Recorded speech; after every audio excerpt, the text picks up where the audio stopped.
Hello, my name is Curtis S. Arnold, and today, for your listening pleasure, we will be reading Awakened. Thomas awoke from a restful slumber, though he had no idea how long he had been asleep or what had awoken him. He lay motionless in the engulfing darkness and found himself breathing slow.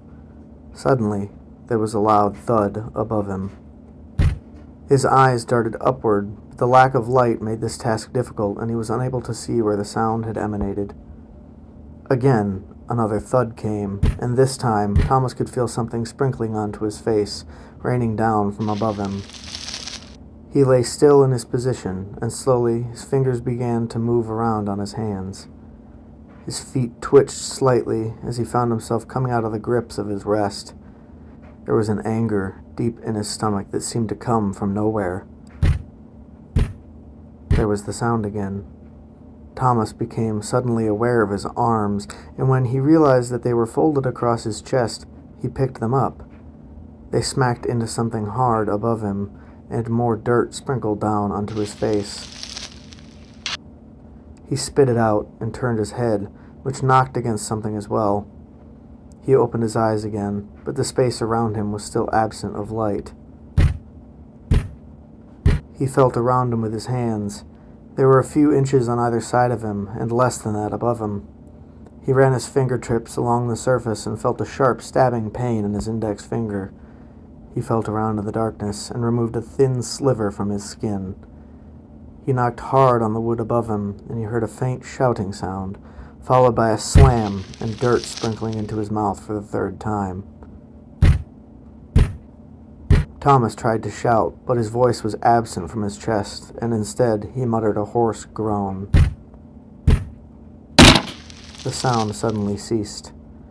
Thomas looked up to see a thin glint of light shining down onto him from above. It burned his eyes, and he sharply turned them away from the beam of pure white light that blinded him. The mumbled sounds from above him became slightly clearer now, and he could identify two men speaking, one clearly smaller than the other. "Whatever, man," a small voice said. "If you want to go ahead with this shit, you're on your own." The sound of a shovel being thrown into a pile of dirt was muffled from the box around him, and Thomas pushed his arms against the fragile, split wood. "Go on and leave, then," a heavier voice said. Footsteps crunched in what sounded like grass, and grew fainter as the feet strayed away from Thomas. He lay there several moments in the silence, letting his tired eyes adjust to the light, but alas, his vision was permanently blurry. The wood in front of his face started to crack as he pressed onto it. Suddenly, the footsteps grew nearer. Thomas dropped his arms back to his sides and waited. Dirt shuffled around him and fell into the small crack. A pair of hands reached down, gripped the sides, and pulled.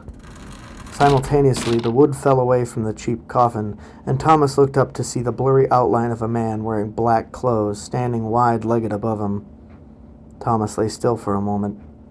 The man reached down and waved his arm around Thomas's wrist, but the hole was too deep. As the man tried to grab the gold watch on Thomas's hand, Thomas shot his arms up, grabbed the man by the scruff of his shirt, and pulled him into the 6-foot hole, cracking his head on the side of the boards and slicing his clothes with sharp edges of roughly cut wood. The light went out. The night was silent. Thomas, now at peace, lay back down to rest. Thank you for listening. My name is Curtis S. Arnold, and this has been Awakened. Good night.